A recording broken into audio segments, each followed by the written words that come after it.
All right, today we're charting a course into the world of maritime logistics. We're going to look at how one company navigates the incredibly complex economy of a huge island nation, especially when, global economic storms are brewing on the horizon. So let's just start with a massive question. Think about it. How do you build a single unified economy when your country is spread across more than 17,000 islands? The logistics are just mind-boggling. This isn't just about moving boxes. It's about connecting people, markets, and really the future of the nation. So how on earth do you do it? Well, a huge part of the answer lies with companies just like this one. Meet TMAS TBK. They're a massive player, a true pioneer in Indonesia's domestic container shipping world. You can think of them as the arteries of this island economy, making sure everything gets from where it's made to every single corner of the nation. And their story? Well, it really maps out their whole evolution. They were founded way back in 1987, but a huge milestone was in 2003, when they became the first national container shipping company to go public in Indonesia. And just look at the last few years. In 2018, they got laser-focused on national connectivity, and then in 2021, a major digital push. It shows you they're constantly adapting and growing. Okay, before we go any further, let's get a key term down, because you're going to see this a lot. TEU. It stands for 20-foot equivalent unit. And it's basically the standard way the entire industry measures cargo capacity. Just think of it as the universal yardstick for how much stuff you can fit on a ship. So just how big did their network get?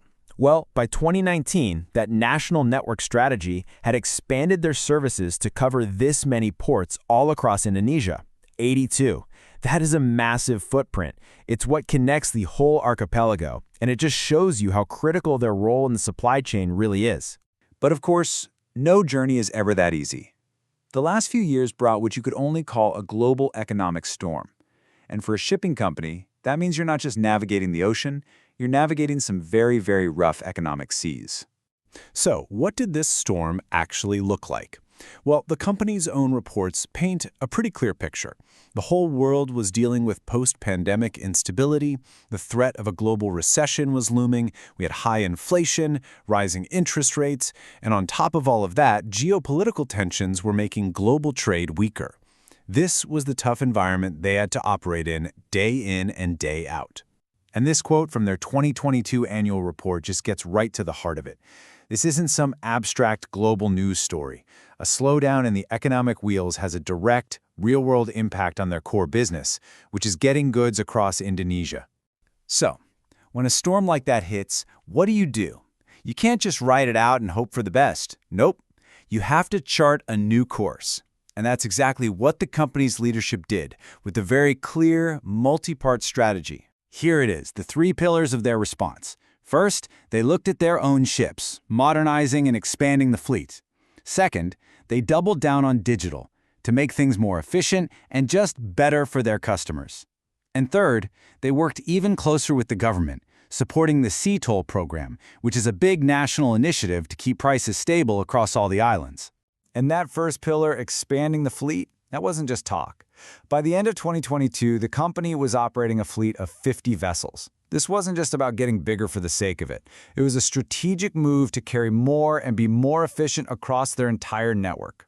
The digital push was just as critical. In 2021, they launched TEMAS. This platform was a game changer. It moved all the key stuff online: reservations, scheduling, tracking, making everything faster and way more transparent for their clients. And this quote from the board of directors makes their thinking crystal clear. Adding more ships wasn't just a random purchase. It was a deliberate strategic step to grow their business and really solidify their position in the market, even when things were tough.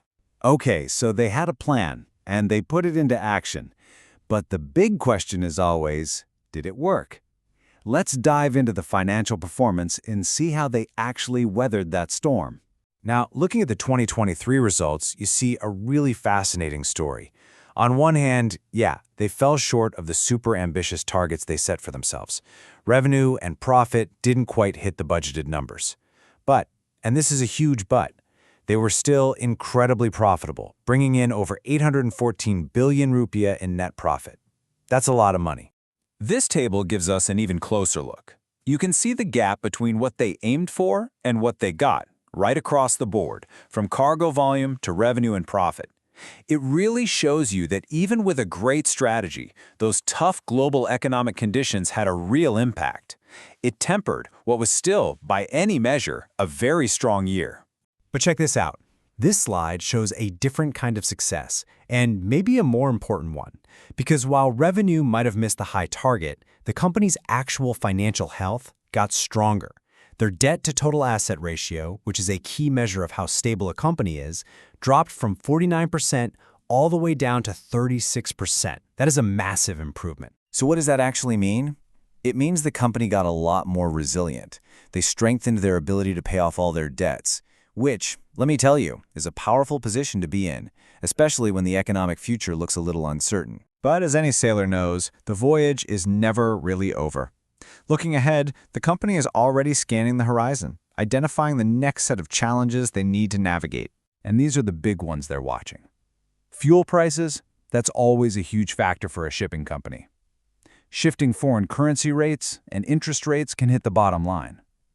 And of course, there's the inherent risk of accidents at sea that you always have to manage carefully.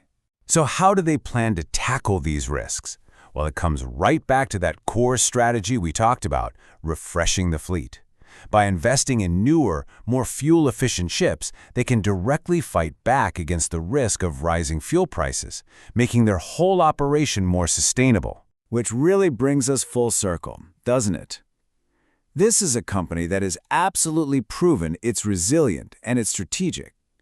But in a world where economic storms are always forming and the currents of global trade are constantly shifting, can it keep charting a course for growth and hold on to its vital role of connecting an entire nation? That really is the big question.